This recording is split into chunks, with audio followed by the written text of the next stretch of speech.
कल सीएम पद की शपथ गोपनीयता की शपथ लेने वाले हैं। छत्तीसगढ़ और मध्य प्रदेश दोनों ही जगहों पर कल शपथ ग्रहण समारोह है। कयास ये भी लगाए जा रहे हैं कि प्रधानमंत्री नरेंद्र मोदी भी शपथ ग्रहण समारोह में शामिल हो सकते हैं।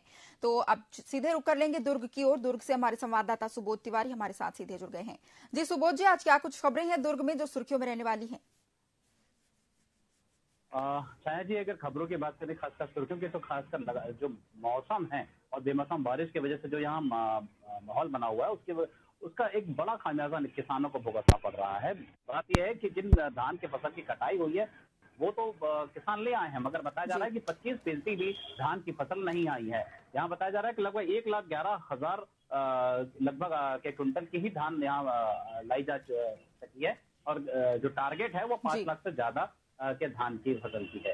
एक बड़ी बात है। और उसके साथ ही अगर बताया जा रहा है कि अगर यही हाल रहा तो 36 दिन मात्र बचे हुए हैं। इन 36 दिनों में धान की कटाई और बारिश के वजह से जो खेतों में धान रह गए हैं और अंकुरण होने की संभावना है, और इन सभी परेशानियों से अगर बच जाए तभी वे अब किसान उन धान की फसल को मंडियों तक ला पाएंगे। इसके लिए हालांकि प्रशासनिक कवायदें तेज कर दी गई हैं, लेकिन बताया जा रहा है कि दिसंबर में अब आगामी जो मात्र 14 दिनों तक ही धान लेना हो पाएगा, क्योंकि बाकी दिन विभिन्न तरह की छुट्टियां रहेंगी।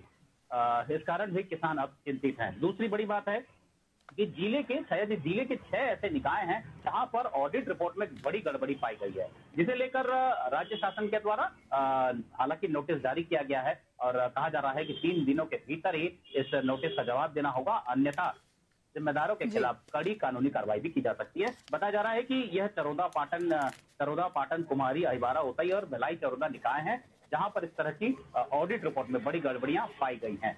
तीसरी बात, जो विकसित भारत संकल्प यात्रा है छाया जी, इसका एक चरण दुर्ग में भी पहुंचा हुआ है, और दुर्ग में ऐसे कई रथ बनाए गए हैं जिसमें केंद्र सरकार के द्वारा जारी की गई योजनाएं और घोषणाओं की जानकारी लोगों को उनके स्थानीय लोग हैं उन तक पहुंचाकर दी जाएगी, और साथ ही जो केंद्रीय योजनाएं हैं उनका लाभ उन तक पहुंच रहा है, नहीं पहुंच रहा है, और अगर उन्हें जानकारी नहीं है तो उन चीजों की जानकारी भी दी जाएगी। बताया जा रहा है कि यह लोकसभा चुनाव के मद्देनजर भारतीय जनता पार्टी की जो केंद्र सरकार है उनके द्वारा एक बड़ा प्रयास लोगों को रिझाने का किया जा रहा है।